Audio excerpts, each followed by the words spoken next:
Picking back up with the third chapter of Zero Tolerance, titled Alt-Right, Entryism Tactic. If the alt-right is the continuation of the third position and new right trends, then we are dealing with the now 60 years old argument of you can't be an open Nazi. An argument that our allies in Tweezers will bring up even if this particular assessment of the alt-right is invalid, and by all accounts this possibility is the least likely. Though the alt-right nevertheless obviously attracts the same old gang of third position, new right idiots and other sneaky Nazis into their ranks. The notion that you can't be an open fascist/national socialist has existed ever since the end of the Second World War. It owes itself to the perceived totality of our enemy's victory, if for no other reason that we perceive the enemy to be a singular dominant force orchestrating everything. Thus its totality would surely bring us down by force again, should we ever label ourselves as fascist/national socialists again. This is the retribution from above side to this argument, that the powers that be will attack us directly with full force. We are likewise repeatedly told that we can't openly proclaim ourselves to be fascist/national socialists because of the bad image that entails with the general public who'd never support fascism/national socialism, as our victorious enemy gets to write us as the villains of history for the masses to accept as gospel through education and mass media. This is the lack of support from below side of this argument, that the masses will never aid us in our fight. This argument was discredited and utterly destroyed by George Lincoln Rockwell, and if you have read George Lincoln Rockwell's This Time the World and White Power, then you should be familiar with the incredible outrage and desperate exasperated agony one feels when they discover that nothing has changed, that the same non-arguments have existed unchanged for decades. Moreover, one feels a great sense of shame before the man who has done so much for the struggle, a true champion of our cause, and yet we haven't moved beyond the same old bullshit that his supposed allies threw at him. There's a quote here. "We can never win with open adherence to National Socialism and the swastika. These gentlemen explain feebly, the Jews have taught people to hate them too much," they add. "If we use the swastika and praise Hitler too openly, they will throw us in prison or kill us. And did they not throw all makers of revolutions, including the Jew makers of the Red Revolution, in jail, and even kill some of them? Are we National Socialists to be more fearful and cowardly than a gang of Jews? The very persecution and bloodshed such irresolute characters seek to avoid is the sine qua non of our victory." These are not empty words. I have personally proved their truth here in America, the power center of world Jewry, by being beaten, by going to jail and the insane asylum, losing my dear family, and living like an animal. 12 days from today, as I write this, I face jail again. These things are unpleasant and even heartbreaking, but they must be. I have risen in 2 years to a commanding position in the worldwide fight for the white man, starting as a penniless, unknown, and unaided single individual like millions upon millions of others, simply and solely because I have gratefully and lovingly used the precious names and symbols which have been bathed and soaked in such oceans of blood and tears, the swastika and the name of the leader, Adolf Hitler. That's by George Lincoln Rockwell in his In Hoc Signo Vinces. Never heard of it. See more quotations from the same George Lincoln Rockwell article in this image. Again, it's supposed to be a URL, but not here in my PDF. For other relevant George Lincoln Rockwell quotes from White Power, see this image. You can also get White Power on Amazon for a little under $20. Decent quality. Great book, though. The nature of this argument, if anything, was far more potent immediately after the war, when the majority of the people alive worldwide had actually been contemporaries to that period of history, when the anti-Nazi propaganda was part of their daily lives in a far more definitive and intimate way than it is today. Indeed, the "you're a Nazi" accusation had been put into practice almost immediately after the war to make the right wing toe the line the Jews wanted them to toe. It was a fear tactic that would leave the right-wingers, quote-unquote, rendered as helpless as a turtle on its back.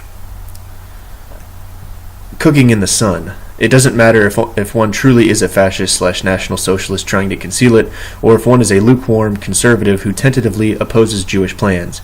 The accusation will be thrown out there regardless, with the express intent of putting the accused on the defensive. One of the best contemporary examples of this tactic and its outcome in practice is that of Nick Griffin's humiliation on Question Time when he ended up stuttering and tried to say something about European law after being confronted by a strategically placed Judeling in the audience as to his past statements on the validity of the Holo hoax. Video below, timestamped.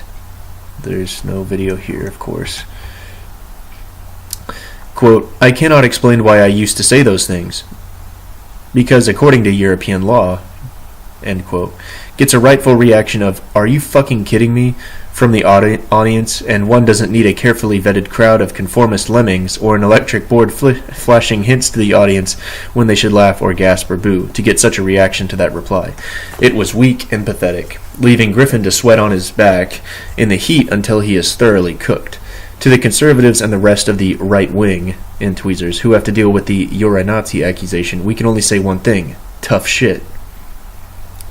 Quote here, as Commander Rockwell said in the 1960s, if you're a racialist and aware of the role of the Jews and are willing to discuss it, then they are going to brand you a Nazi regardless of what you may call yourself or your group. You can even try cursing the Nazis and they'll still call you a Nazi. That's by James Mason from Siege 6.19. This is all ringing true to me. Actually quite funny. Of course they will call you Nazis, moreover. You might as well be a Nazi to them if you don't keep up with the ever-shifting goalposts of progress in Tweezers. For such is the nature of that relative right/left spectrum that gets so much credit. If one were to look to their right, they would inevitably see down the line, at the very end, fascism, where the constructors of this spectrum have put it. So if you move an inch rightwards, you might as well go all the way. This is their equivalent of the slippery slope attitude. Quote, if you don't allow trans rights today, you'll be gassing Jews and abolishing all freedom tomorrow. End quote. However, it does seem like the American right wing managed to come up with a counter to this by trying to redefine the spectrum, as well as communism and fascism all at once, placing them together on the far left, defined as no freedom end of the spectrum, with anarchy on the far right, defined as too much freedom, and good old conservative US of A values in the fucking middle. That's in bolded. In the fucking middle. Just the right amount of freedom. Never mind that American conservatism, i.e. classic liberalism, has more in common with anarchism than communism and fascism have in common. This is simply a defensive strategy devised by American conservative against the "you're a Nazi" accusation, which in practice amounts to the following: no, you're the Nazi. Right here it's got a little image. It says, the political spectrum. On the far left you have communism and fascism, total government. And as you move further to the right it says tyranny, socialist, liberal. And then in the center it has moderate, in quotes. And then to the right it's conservative, and then libertarian. And these are liberty. And on the far right is anarchy or total freedom. And it says underneath it, the "no you" defense, flawless victory. Continuing, simply brilliant. Actually, in some ways, it is, as it tries to usurp the accusation and use it against the accuser, trying to fight the enemy with his own major tool. Given the conditions the right-wingers find themselves in, this was probably the best they could have ever hoped for. Moreover, us actual fascists and National Socialists didn't have any big issue with this beyond the ridiculous claim that fascism and communism are the same, as in effect this still fed into one of our major principles, namely driving away unwanted elements, more on which later, as the left and right played hot potato with the Nazi label. Going back to our primary point, Rockwell had proven the "you can't be an open Nazi" argument to be entirely false, and he had proven it false back when the anti-Nazi sentiment was still far more intimate for the majority of people alive at the time. Big quote from Rockwell. I was determined, of course, to set up a program which was essentially National Socialist, Nazi, but for a long time I toyed with the idea of disguising it, as do most other right-wingers, by using some other name and a slightly different symbol. At that time, an openly Nazi party seemed too fantastic even to think about. But then I began to reflect that the ultimate smear of the Jews was always, "You're a Nazi," and I wondered what it would be like to answer, "You're damned right we're Nazis, and we shall shortly stuff you Jew traitors into the gas chamber." At once I had the answer. By being an open, arrogant, all-out Nazi, not a sneaky Nazi, but a Nazi with the swastika, stormtroopers, and open declarations of our intentions to gas the Jew traitors, after investigations, trials, and convictions, I would not only make an end of the filthy, silent treatment, for they could never ignore Nazis with swastika armbands and talk of gas chambers, but I would also force the Jews to publish my propaganda in their press.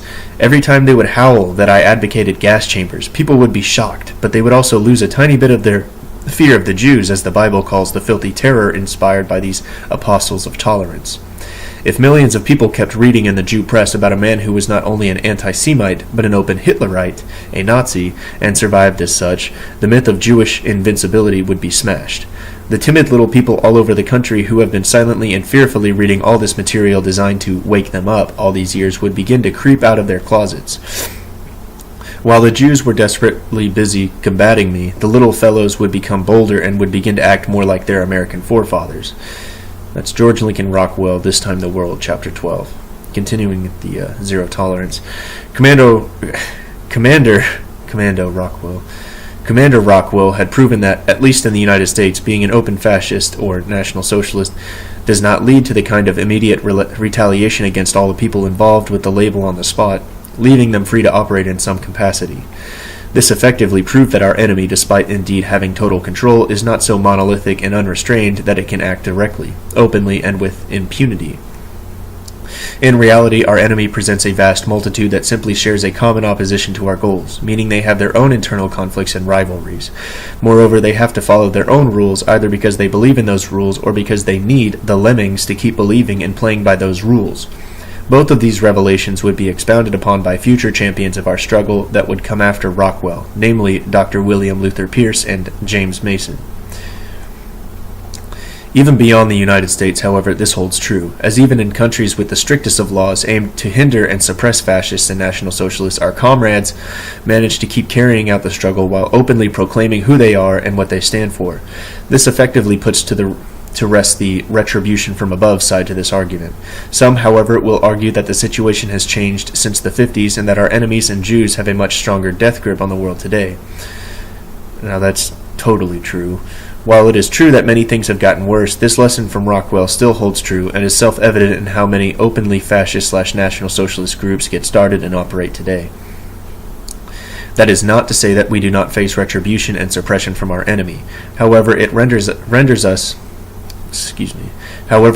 obsolete the idea that openly proclaiming oneself a fascist/National Socialist would have immediate consequences, meaning there is no particular unique danger or obstacle in doing so as opposed to trying to hide one's true convictions. If anything, there are more benefits to it, whereas hiding it puts one on the constant defensive against the enemy's accusations. All the hurdles that exist beyond that point are essentially the same regardless of what one calls themselves. If you don't keep up with the progressive agenda, you'll be branded a Nazi regardless, as we've explored earlier. The only other dangers that exist beyond that point deal with how much success one achieves in the struggle and how desperate our enemies are to stop us, in which case they will readily resolve to killing, regardless if one is an actual fascist/National Socialist or not. However, as we'll explore further, only fascism and National Socialism present any real danger to them, specifically because of our unyielding and absolute fanatical nature and the success we have thanks to said nature as opposed to our allies. Tweezers, allies. Decades have passed, and the initial societal shock worldwide that fascists and National Socialists do, in fact, still exist after World War II, and openly, boldly proclaim their loyalty to the vision of Adolf Hitler and other champions of our worldview, had subsided. The existence of fascism/National Socialism in the post-war era became more accepted and lost some of its potency on its own. Strong leaders would always breathe new life into the struggle and make themselves noted by the world, which would proceed with its usual indignation at this audacity. Recent history, however, has ushered in the next stage of societal collapse and involution. A new generation of easily offended progressives has revitalized that panic. The mere idea of the existence of fascism and National Socialism in the post-war history would elicit immediately after the war. 50 years ago, the reaction was most likely, how can there be Nazis? How can you call yourself a Nazi? We just defeated them. Whereas now we hear, how can there still be Nazis? It's the current year. I literally can't even.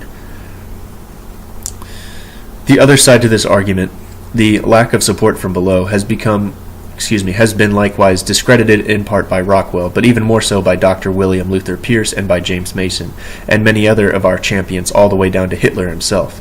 If we consider the reasoning behind seeking support from below, the desire for that support comes as a package deal with our allies, criticism that we shouldn't be driving people away, that we should follow a mass movement approach, that we can't achieve anything without the masses. Fascists and National Socialists give a resounding refutation of these points and proclaim the primacy of quality over quantity, an eternal aspect of truth that holds itself true even when dealing with movement politics. Quote, "This does not mean that the membership has to continue growing indefinitely." This has to be Hitler. I actually just finished Mein Kampf yesterday night, and I recognize it already. Quite the contrary. Only a limited portion of mankind possesses the energetic and bold qualities a movement needs, so any organization that continues to increase its membership indefinitely would one day become weak and inert. Organizations that continue to grow their membership beyond a certain number gradually lose their fighting power.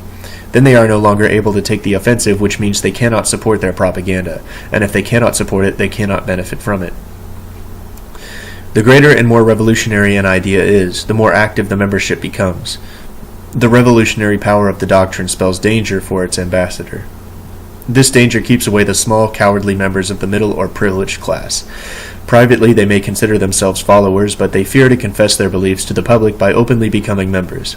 This is how the organization promoting a truly revolutionary idea takes in members. Only the most active of the followers who have been won over by propaganda. This process of receiving only the most revolutionary membership into the movement, which is a result of natural selection among its followers, guarantees it will actively spread the message in the future and will fight successfully to make the idea a reality.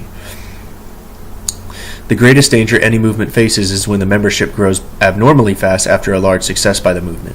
All the cowards and petty selfish onlookers will shun a movement when it is engaged in a bitter struggle.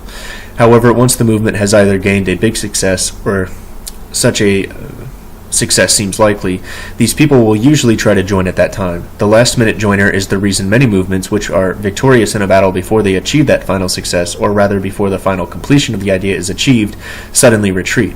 They develop a vague inner weakness which forces them to suspend the fight, and finally the movement dies.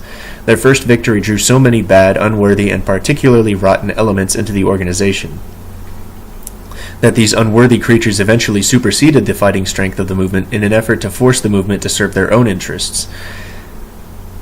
They reduce it to their own level of petty heroism and do nothing to achieve final victory for the original idea. The fanatical goal has been erased from their minds. The fighting strength becomes crippled, or as the privileged class world would rightly say in such cases, water has been mixed with the wine.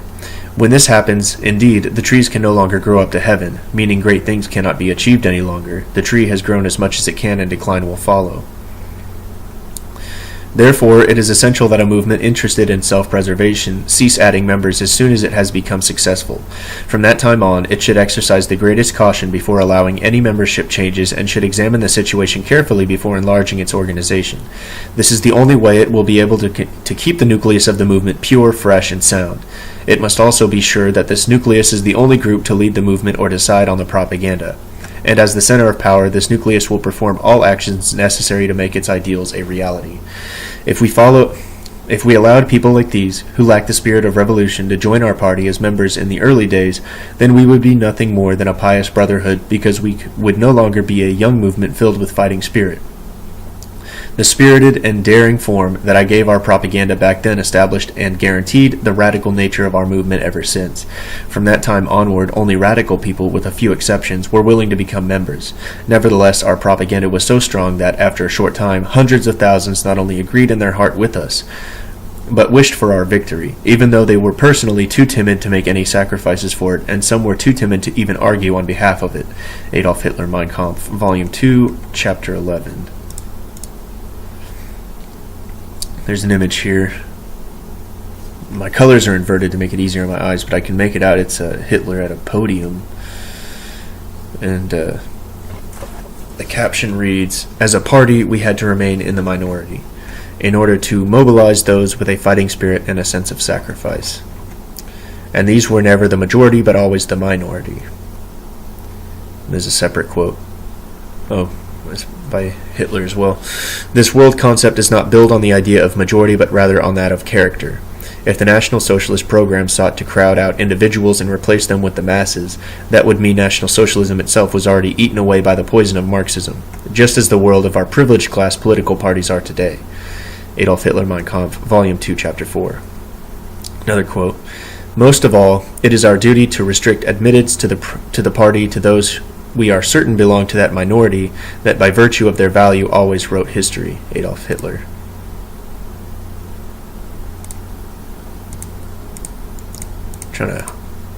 I'm scared to pause this thing because it says stop, but I do need to take a drink, and I apologize.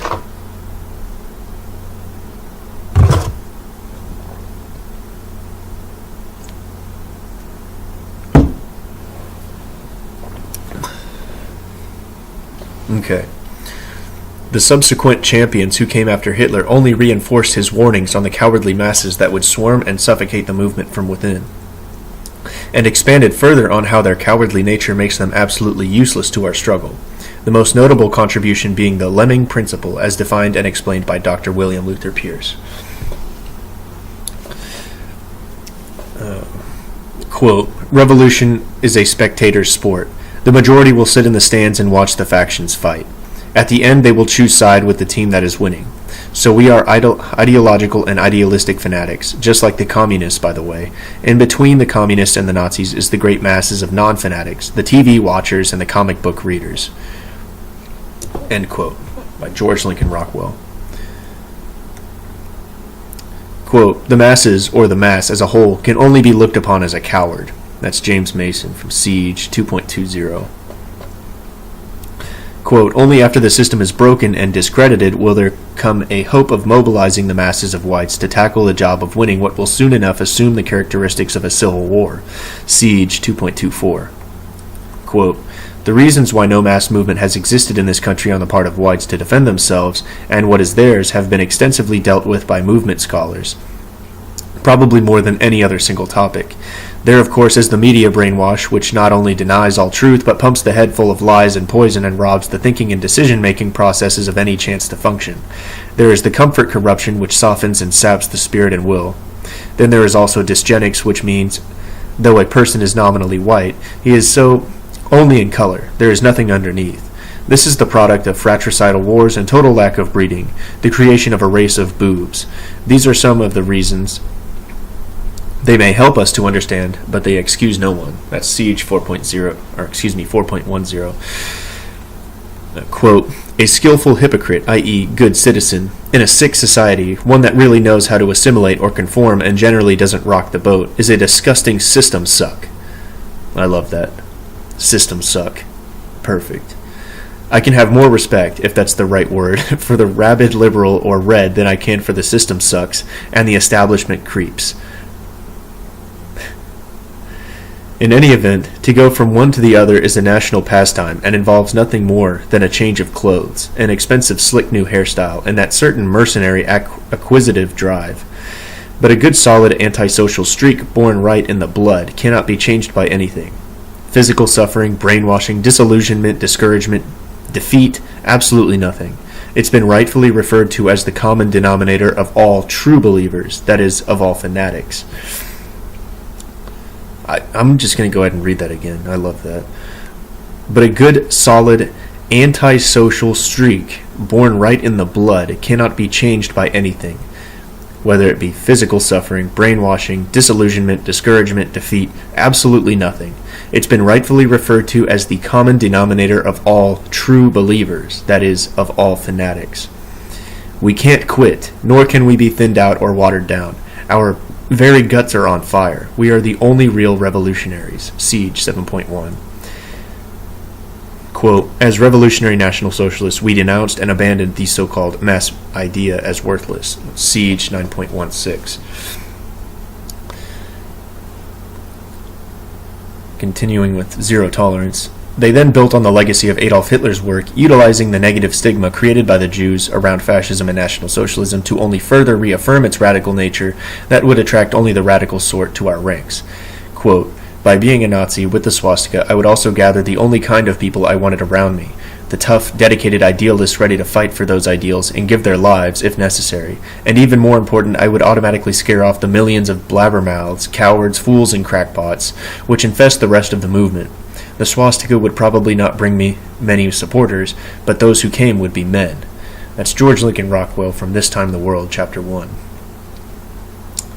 More from Zero Tolerance. Yet some of our critics insist that this way we can only attract the wrong kind of people. Their definition of wrong, of course, depending on their own sensibilities, though in the case of our would-be allies, they will accept most anyone in their ranks, except for us, unless we toe their line and pipe down, not punch right. Some of them will lay down the claim that we'll attract only social outcasts and unstable psychopaths.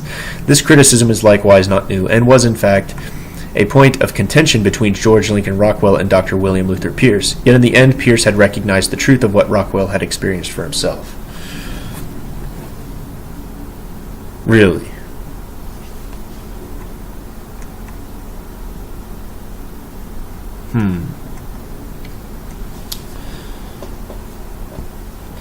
There's a quote here. This touch of Hollywood in Rockwell's approach to revolutionary politics always was a bone of contention between him and me. Oh, fantastic. I was hoping they'd explain this. So this is a quote from Dr. Pierce. This is the longest quote. Yeah, it is Dr. Pierce from A National Socialist Life. Okay. So, quote, this touch of Hollywood in Rockwell's approach to revolutionary politics always was a bone of contention between him and me. I argued that the uniforms, flags, and theatrical behavior, even the name American Nazi Party, made it difficult for serious people to take him seriously. His medium got in the way of his message. He replied that if he put away the flags and armbands, wore a business suit, and shunned theatrics, the news media would ignore him and no one would hear what he had to say. His aim, he said, was to make people pay attention to his simple core message of the need for rebuilding a white, Jew-free America based on the principles laid down by Adolf Hitler in Mein Kampf. When he had tried to present that image in a sober, serious way, no one had paid any attention to him. The newspapers and television stations wouldn't send reporters to his press conferences. They ignored his press releases, and the public didn't even know he existed. But as soon as he raised the swastika banner, the news media went crazy and swarmed all over him. He was seen on all the television channels, and what he said was reported in the newspapers. Yes, I answered, the theatrics get attention for you, but your message gets badly distorted. The media try to make you look like a madman and a clown, and to a large extent they succeed.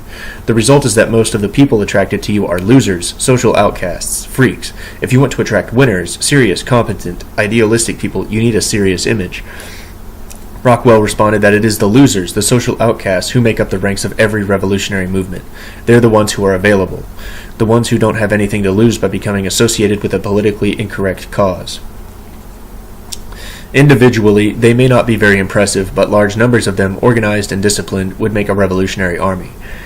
He had tried appealing to what I called the winners, to the teachers and professors, to the doctors and lawyers and engineers, to the writers and artists, to the businessmen and the craftsmen, to his fellow military officers, to the careful, responsible men and women with steady employment and stable families. And he had found that while many of them agreed with him in principle, almost none had the moral courage to stand up and be counted among the righteous. He had given speeches to groups of these people under the cover of several ostensibly conservative organizations. They would come up after his speeches, shake his hand, and tell him they admired him for saying what they also felt. But the merest suggestion from Rockwell to one of these people that he ought to participate in an effort to take America back from the Jews and their collaborators would send the fellow scurrying away in fright. They were too comfortable, too corrupted by good living and materialism, too unaccustomed to taking risks and facing opposition. Only in the masses, Rockwell had finally concluded, were the recruits to be found that he needed to launch a political campaign to take America back, and the masses could be reached only through the mass media. I still had serious doubts as to whether the type of people Rockwell was attracting with his flamboyant tactics could be disciplined and used to build an effective organization, and these doubts made me hold back from a wholehearted support of his efforts. We collaborated on the publishing of National Socialist World, and we continued to argue about other things. I gradually found out, however, that Rockwell was dead right about the moral cowardice and the servile conventionality of the great majority of Americans. Most of them would rather lose an arm and a leg than be suspected of thinking a politically incorrect thought, and as I worked and argued with Rockwell, my appreciation of his own courage and idealism grew. Dr. William Luther Pierce. Separate quote. Thus, by taking a position and making statements which seemed extreme and even ridiculous to the average citizen, he could entice publicists to quote him widely, thinking thus to discredit both the man and the philosophy with these average citizens. What they failed to understand was that before the movement could profit from any mass appeal, it had to appeal to a large number of very unaverage citizens, fearless idealists who could form the National Socialist cadre? Cater, probably. Maybe I should just look that up real quick. Sorry.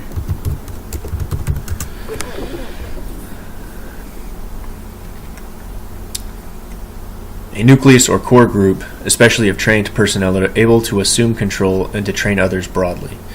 Fantastic.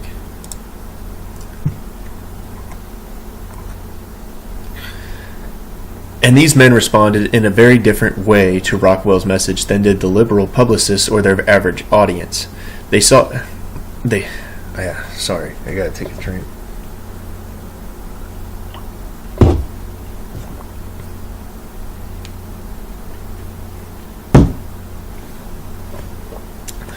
And these men responded in a very different way to Rockwell's message than did the liberal publicists or their average audience. They saw beyond the superficial ridiculousness of his message to the kernel of deep truth that it contained, while the average citizen, incapable of thinking beyond the immediate problems of the day, found Rockwell's message too extreme. Just as the publicists intended, those who could extrapolate in their minds and developments of the present to the consequences of tomorrow, and of a century hence, saw the compelling necessity of his demands. But such men are rather sparsely distributed throughout the population, and to teach them Rockwell needed to cast his net very wide. This the publicists helped him do while they thought to smear him. Rockwell also understood that the image of him being erected in the minds of the masses, while a liability now, had a value for the future, when conditions had ripened so that at least some of those masses were ready for an extremist. That was a quote by Dr. William Luther Pierce from A National Socialist Life. And to be sure, there are those among the social outcasts who can become fanatical and disciplined warriors for our cause. It becomes simply a matter of first attracting the outcasts and then filtering out the ones who are beyond redemption, that is to say, those who do not find salvation in the worldview of fascism and National Socialism. For not all social outcasts are such because they are degenerates, some are social outcasts because this society is degenerate. Those among them who will join our ranks will become disciplined warriors in time, for they will then serve something greater than themselves. Quote, "We should be aware that in a sick or even mildly mediocre society such as exists today, it is a badge of honor to be professed as of an antisocial streak. It will keep you safe and high above the trash and poison of the milieu, right from birth, where no amount of proper education, good background, upbringing, etc. could." James Mason, Siege 7.1. Quote, "Discipline comes from within yourself. You accept it because you follow a higher will." It's by Helmut Stelrecht, Faith and Action. The major problem of this world is the spiritual depravity that has left people atomized, bereft, and alone, dispossessed. This can bring down and suffocate even the strongest of men, especially with the growing amount of material luxuries and self-indulgences to keep one distracted. Indeed, one can find drugs more readily available and socially acceptable to deal with their spiritual syphilis than the real answer to their loathsome state of affairs, that answer being the fascist/National Socialist worldview of truth. Should one stumble upon it and truly grasp, understand, and internalize its message, and if they possess the kind of character that is of absolute necessity to brave and champion our ideals in an open struggle, then they will no longer be outcasts of a dying and degenerate society, but fanatical fighters in the struggle for their people. These are the people that we are looking for among the outcasts, to whom we issue our provocative and radical message, those who belong in our ranks, even though they may not even realize it yet themselves. Quote, "Character is not acquired. It is given unto man at the whim of divine unjust fate, recognized by nationalists and denied by liberals." Ernst Jünger. Character. Quote, "One does not become a National Socialist. One only discovers sooner or later that one has already been one, that by nature one could not possibly be anything else. For this is not a mere political label, not an opinion that one can accept or dismiss according to circumstances, but a faith involving one's whole being, physical and psychological, mental and spiritual. Not a new election cry, but a new conception of the world, a way of life, as our Führer himself has said." Savitri Devi, Gold in the Furnace, Chapter 9.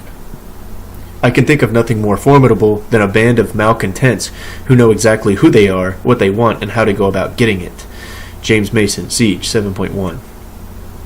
And Rockwell had proven himself right. One only has to read the spiritual syphilis chapter of White Power to see the example of a discovered Aryan Viking warrior, once he was cleansed of the chapter's namesake, that had turned him into a social outcast and burnout who was desperately searching for himself. And that cleansing process is exactly what we must adapt in order to discover these hidden warriors and keep out the undesirable degenerates who seek to join our ranks for whatever other reasons they may have. Quote, the guy at the door of Nazi headquarters was the living embodiment of the national suicide I have set forth in Chapter 1.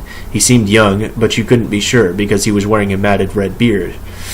He wasn't wearing clothes, just a raggedy blanket and sandals. Shades covered his eyes. Unkempt hair covered much of the rest of his face. I have often found that I learn most, not from books and literature, but from people and events themselves, and this guy looked like a whole encyclopedia of everything degenerate. I invited him in. We talked. He couldn't stay still, but kept moving around the room, seeming to float a few inches above the floor. I later learned that he was on pills and narcotics. After an hour or so of talking, he began to change a bit. He appeared unsure of himself in the presence of something he'd never experienced before. Men who were sure of themselves and had a purpose. A look of unbelieving wonder came over his blue eyes, even through the shades, as I talked to him of what we really were and why we had given up everything of fun in life to fight for our nation and white race. Little by little, I began to get the story out of him. He was only 17 years old and had lived an entire lifetime.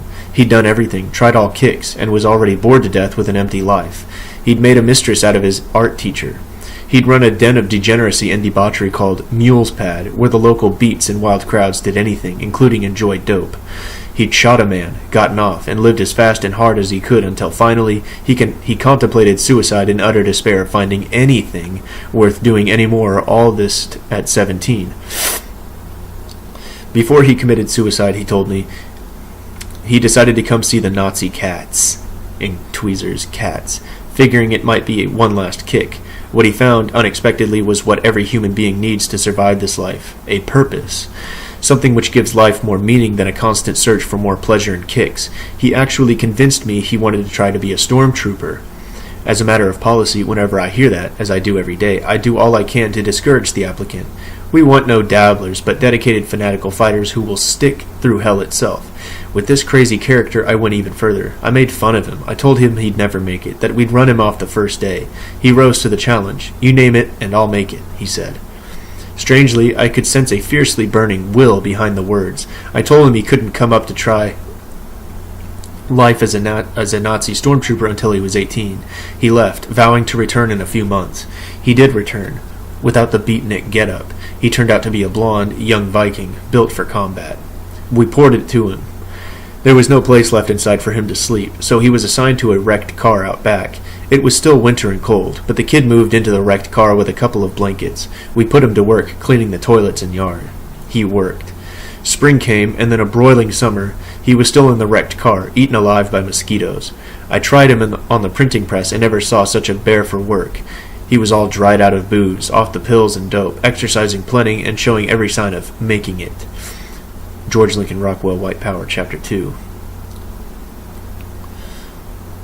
There's a picture here. My colors are inverted, as I said before. I can't really make out what it is. Okay, so two men looking pretty stern, and there's a third man, all of whom are white.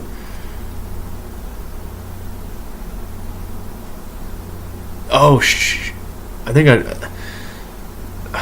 forget the Fight Club, I believe it is.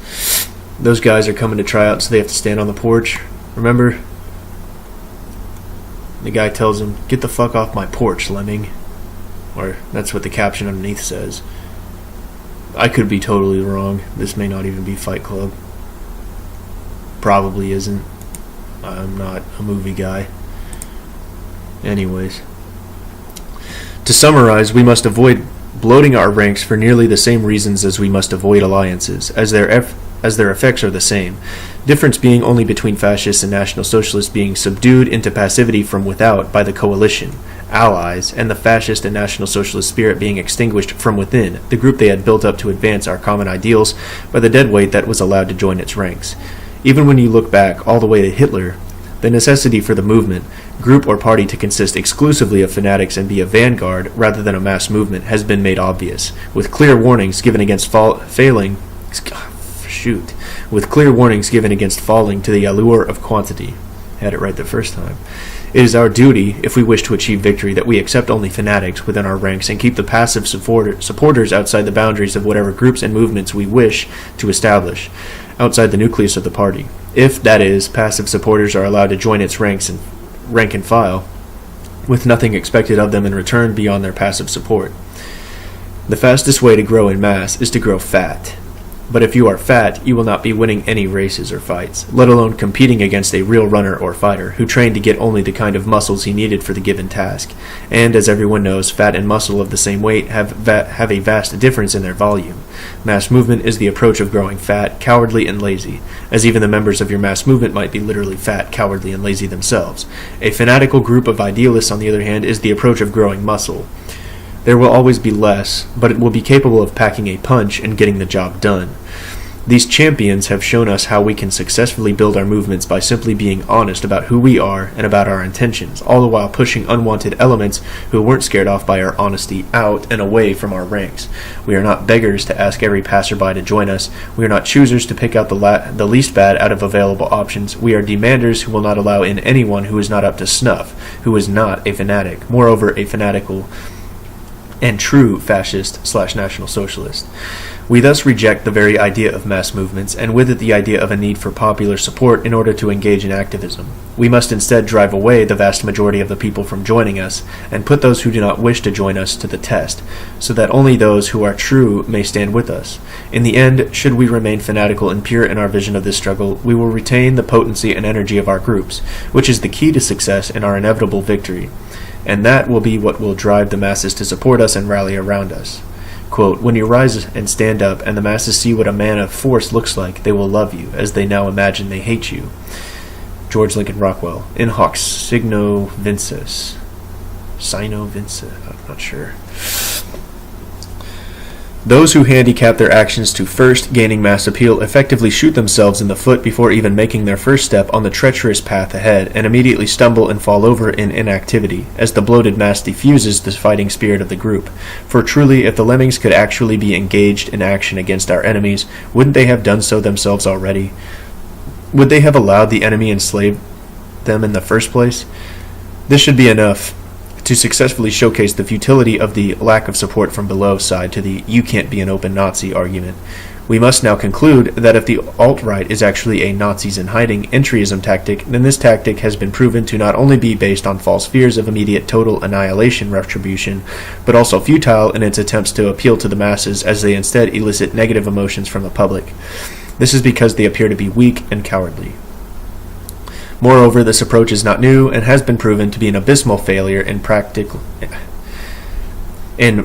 numerous times. Quote, though what a dreary, tiresome task it would be. Someone should try to catalog the number as well as the names of all the microscopic groups which make up the galaxy loosely referred to as the movement. A study in futility and impotency, every one of them disguised as something or another, and with all their effort going toward the upkeep of the disguise rather than the expressed purpose. Commander Rockwell referred to these types as sneaky Nazis. Mostly, they knew and understood what National Socialism was and is about, but had no stomach or self-discipline to join the real fight in earnest. Who are we trying to hide from? What are we trying to conceal? Who are we trying to kid? We, after all, are the ones representing life. We have the answers. We have what it is everybody needs and wants.